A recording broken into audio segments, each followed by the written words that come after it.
салом тамошобинани азиз, влоги мо сар мешавад аз ҳамин новостройкаҳои назди сирк. чӣ хел гулҳои зебо шукуфтааст. мо аввал хостем аз ҳамин дом хона харем, вале фикр кардем ки объекти калон аст, дер тайёр мешавад, ягон мушкилие пеш меояд ва аз домҳои тарафи гулистон харидем. як то дом аст, яъне як дом бардошта истодаанд, вале ин объекти калон ба пуррагӣ қариб тамом мешавад ва як дом ҳеҷ не ки аз соли 2018 тамом шавад.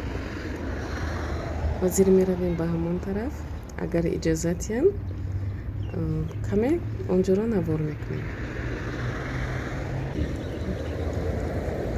ин ошинае ки мебинед дар солҳои хеле тӯлонӣ сохтанд ва фикрам аз 10 сол зиёд ҳаминро сохта буданд. мо наздик шудем ба назди дом. хайрат ки иҷозат доданд ба дохили онҷо даромаданд ва ҳозир ба 10-ум ошиёна мебароем. ин навор аз ошиёнаи 6-ум аст. мо расидем ба 10-ум ошиёна. ана инҷо румтури мо сар мешавад. сарфам намере ки кадомаш падез аст, кадомаш хонаҳо ҳастанд. ба фикрам ана инҷо ин коридораш аст. аз дари хона медароӣ рост меҳмонхона. инҷо меҳмонхона мешавад ва росте ки бошад ин тараф боз як ҳуҷраи дигар хел дароз. дар ин тарафаш ҳамон ва боз хонаи кӯдакон. ба фикрам инҷоро хонаи кӯдакон мекунем. ин тарафаш бошад ошхона мешавад. иншоаллоҳ ки ҳамаи чизро дар инҷо ҷо мекунем. ва чӣ хеле ки рӯсо мегӯянд вид из акна. бинед чӣ хеле зебо аст. хайрат ки мо аз ин тараф хонаро гирифтем. ҳозир ман хонаи ҳамсояро нишон медиҳам, тирезаашро. мана тамошобинан инро бинем. аз ин хона хонаи ҳамсояро аз тиреза озодона мебинем. иншоаллоҳ ки агар хонаро супуриданд, ҳатман таъмирашро, маҳсулотҳояшро, нарху навоиҳояшро ҳам навор карда баҳри шумо пешкаш мекунам. дар ин ҷо бошад мо рафта истодаем ба тарафи Ленинский район, ноҳияи Рӯдакӣ. якчанд сол пеш дар ин тарафам ҳавлӣ доштем, хона сохта будем ва дер ба инҷо мебиёем. як бор ҳавайро хабаргирӣ меравем. ноҳияи Рӯдакӣ ноҳияи калон аст. бинед дар инҷо ҳам дом бардоштаанд ва аҳолии инҷо ҳам хело зиёд ҳастанд. дар инҷо мағозаҳояш ҳастанд ва ин мағоза аст Бухоро. хело мағозаи хуб аст. боз поёнтар кушоданд мағозаи Самарқанд. ҳам мағозаи Бухоро аст ва ҳам Самарқанд.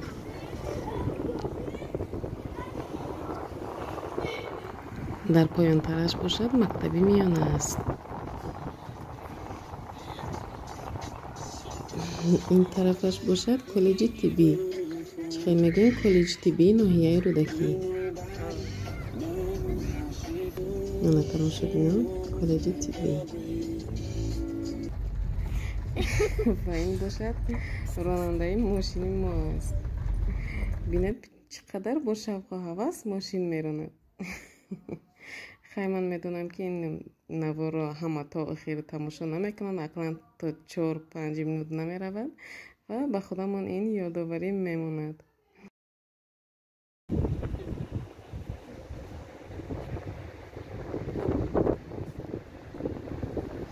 дарёи Кофарниён имрӯз чӣ хеле ки лой аст ва аз ин тараф тамошо кардани шаҳр хело зебо аст. дар шаб агар тамошо кунед, чароғакҳо ҳамаашон гирон ҳастанд, хело шуноӣ зебо метиҳанд.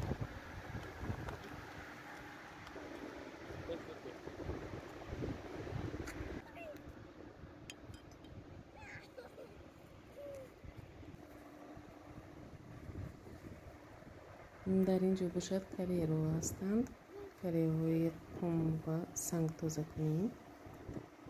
ҳозир ин корхонаҳо дар ин ҷо хеле зиёд шуда истодаанд барои коркарди қум санг. ва мо наздик шуда истодаем ба назди ҳавлӣ. дар ин тараф хонаҳо кам буданд ва рӯз то рӯз хелеҳо зиёд шуда истодаанд. хонаҳо, сохтмонҳо зиёд шуда истодааст.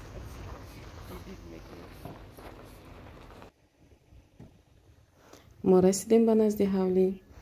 бинед дар дарвоза плакати хонаи фурӯшӣ навистагиаст. мо 3 моҳ шуд ки ин ҳавлиро ба фурӯш мондагӣ ҳастем, чунки дер мебиёем ба ин ҷо, дер хабар мегирем ва хубтараш ки фурӯшем беҳтар аст.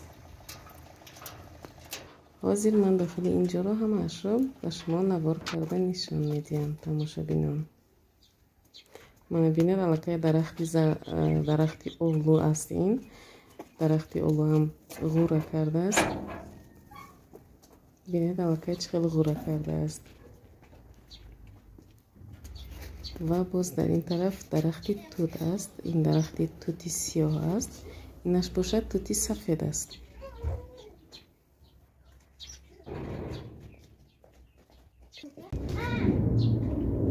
мана ҳавличаи хурдакак аст, 3.5 сотиқ аст ва 8 дар хона аст. дар ин дохилаш даруни хонаҳо ҳамаш таъмир кардагӣ аст, яъне сафед кардагӣ, потолокҳояш ҳам задагӣ аст, вале берунашро таъмир накардаем.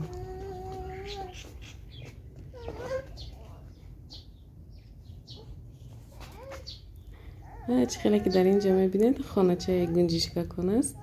кӯдакон синфи 1 ва 2 ба фикрам мехонданд ки ҳавайро сохта часпонда буданд дар он ҷо. ва медонаем ба дохили хона бинед фақат деворлояш сафед кардагӣ аст. якум ошинааш ва дуюм ошинааш ин таъмираш нимкола аст. дуюм ошинааш бошад сафед кардагӣ, стяжкаш катураш ҳаст, потолокаш ҳасту танҳо полаш мондагӣ аст. бо ҳамин осонааш ҳозир мебароем ба боло ва каме болоро ҳам тамошо мекунем. бинед қариб 2 сол аст ки дар ин хонаҳо нестем ва чунин тори тортана гирифтааст, чанг гирифтааст ва бисёр чизҳое ки дер лозим мешавад ё ки нолозим аст ба ҳамин ҷо оварда мемонем. ин ҷо бошад як меҳмонхонаи калон. потолокаш ҳам хеле фигуракати бо гипскардон задагӣ аст. ин ҷо бошад зали кушод аст. дар ин тараф ҳам бошад яктои дигар меҳмонхонаи калон.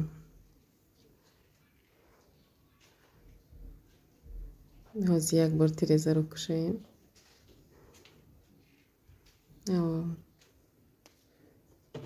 кушода мешавад, часпида аст. дар ҳамин тараф ҳам корхона карданд ва тарафи раҳро ҳам бо ҳам хел сементблок маҳкам кардем.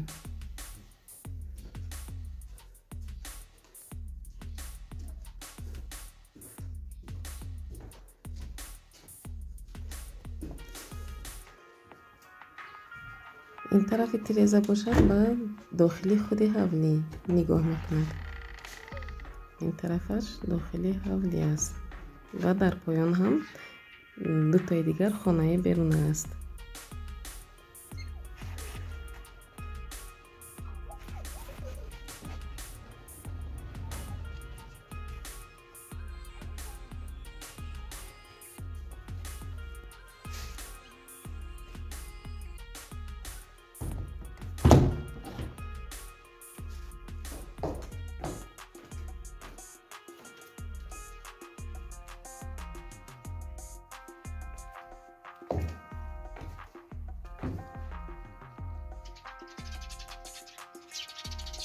ва ин тараф бошад ду то хонаи берунааш аст.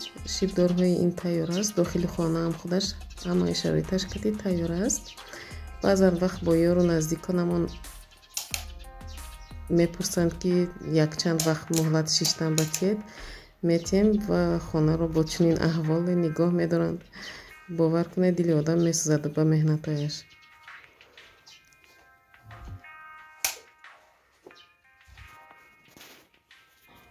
дар ин тарафаш ҳам як ҳуҷраи хурдакак аст ва ин шапаракчхеле ки мебинед ман худам аз гипскардон бурида будам ва устод часпонда буд ва ранг болашро ҳам худам кардам. бинед чӣ хеле зебо аст, вале баъзе лампочкавояш сӯхтанд. мана ҳамин хеле тамошобинини азиз, ҳавлии худаш хеле сабз шудааст, гулҳои зебо баромадааст. аллакай кӯдаконам бозичаҳояшонро ёфта бароварданд, гирди ҳавлӣ тит карданд. ва дар ин ҷо ҳулбу аст, ҳулбӯй мечинем ва бо ҳулбу пирашкӣ мепазем ва пирашкиро ҳам навор карда, кӯтоҳака карда баҳри шумо пешкаш мекунам. насиб карда бошад туд ва олуҳои ин ҷо ки пухта расид, боз омада ба навор мегирам ва ҳамин қадар ҳулбу ба мо кифоя аст барои пирашки пухтан. тамошобиноне ки моро тамошо карда истоданд, ба канали мо убун нашавед ва фикрҳои худро дар комментариҳо нависед. ба ҳар яки шумо тансиҳатӣ ва хонаободӣ таманно дорам.